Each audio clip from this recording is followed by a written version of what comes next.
আসসালামু আলাইকুম, আমি ইলেকট্রিশিয়ান রাজু। আজকে আপনাদেরকে দেখাবো একটি ফ্ল্যাটে কি কি ইলেকট্রিক্যাল কাজ হয় আপনাদেরকে দেখাচ্ছি। এটি একটি ইন্টারনেটের পয়েন্ট দিয়েছি আমরা, এখানে কম্পিউটার ব্যবহার করবে। আর এটা হচ্ছে একটি টিপির লাইন। এখানে বরাবরের মতোই আমরা 3টি লাইট, একটি ফ্যান দিয়েছি। এখানে একটি এসির পয়েন্ট দেখতেছেন, আর নিচে হচ্ছে একটি খাটের সাথে একটা পাওয়ার সকেট দিয়েছি, ফোন টোন চার্জ দিবে। এই জন্য এটা মালিকের ইচ্ছা মতো কাজ করা হয়েছে। ব্যালকনিতে আমরা এখানে আইপিএস রাখবে নিচে, এই জন্য একটা পাওয়ার সকেট দিয়েছি। এটা হচ্ছে একটি লাইটের পয়েন্ট। আর এই রুমটির মধ্যে আমরা আরো অনেক কাজ করেছি, আপনাদেরকে দেখাইতে পারিনি। এটি উপরটা গিজারের জন্য পয়েন্ট। এখানে হচ্ছে একটি পানির হিটারের পয়েন্ট, ওটা টাচ সোলার পয়েন্ট। এই ইন্টারনেটের লাইনটাই আমরা সেট আপ করেছি, আপনাদেরকে এর আগে দেখাইছিলাম।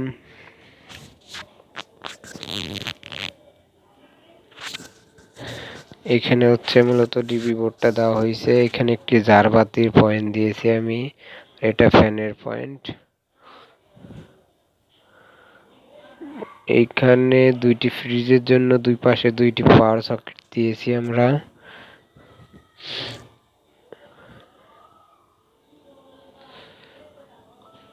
রুমটির মধ্যে আমরা একই সিস্টেমে কাজ করেছি, বাট এই রুমটার মধ্যে আমরা ওই যে শুয়ে শুয়ে আপনার রিমোটে ফ্যান লাইট অফ করতে পারবে। এটা দোনো রুমটার মধ্যে লাগাইছে মালিকের ইচ্ছা মতে। তো উনি আইনা দিয়েছে, আমরা কাজ করতে তো সমস্যা নাই, আমাদের কাজ করে দিয়েছি যতটুকু সুন্দর করা সম্ভব। কাজটি কেমন হয়েছে অবশ্যই বলবেন। বরাবরের মতো দুইটি লাইট, তিনটি লাইট, একটি ফ্যান। এখানে দোনোটা বেডরুমেই এসির পয়েন্ট দেওয়া আছে। ফোন চার্জ দেওয়ার জন্য পাওয়ার সকেট। এই পাশে একটা বাড়িওয়ালা নামাজের জন্য একটি রুম বানাইছে ছোট্ট।